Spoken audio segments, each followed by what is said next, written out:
All right, let's cut to the chase.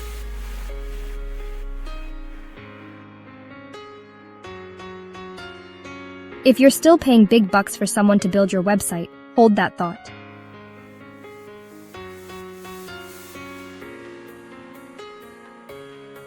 AI website builders in 2025?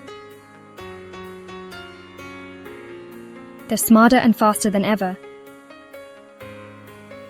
And trust me, some of these tools just might make you rethink hiring a web developer.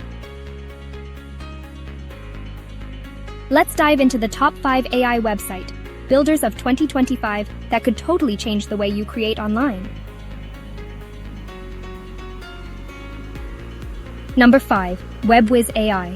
Imagine just telling a bot what you want. I need a portfolio for my art, and boom, your site appears gorgeous and unique. WebWiz AI's drag and drop is next level. It suggests color schemes, it suggests layouts, and it's super beginner friendly too. Coming in at number 4, Pixelora. This one's all about visuals. You upload your brand logo, Pixelora grabs colors, Pixelora grabs fonts, Pixelora grabs style ideas, then builds your site in minutes. Bonus. It adds AI-powered SEO. It adds blog content so your site actually gets noticed. Number 3, BuildBot Pro. Don't like coding? You don't have to. BuildBot Pro is literally like chatting with a design expert. You describe your dream website, it handles the rest. Adding e-commerce features, booking systems, customer chatbots. Alright, runner-up at number 2, Neural Nest. This one's built for businesses that want to stand out.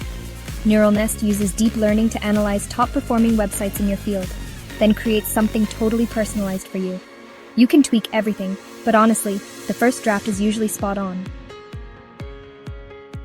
And finally, number 1 on my list, SiteGenie Ultra. This is serious magic. SiteGenie Ultra learns from your feedback. It updates your design automatically. It keeps your content fresh. Run a full e-commerce store. Run a blog. Run a portfolio. Anything. Plus, it's insanely fast. What took weeks before? Now, minutes. So will these tools replace web developers completely? Maybe not yet, but for most of us, these AI builders are a total game changer. If you want a beautiful pro website, no coding, no stress, give one of these a shot. Let me know in the comments. Which one would you try first? And don't forget to like and subscribe for more future tech updates. Thanks for watching.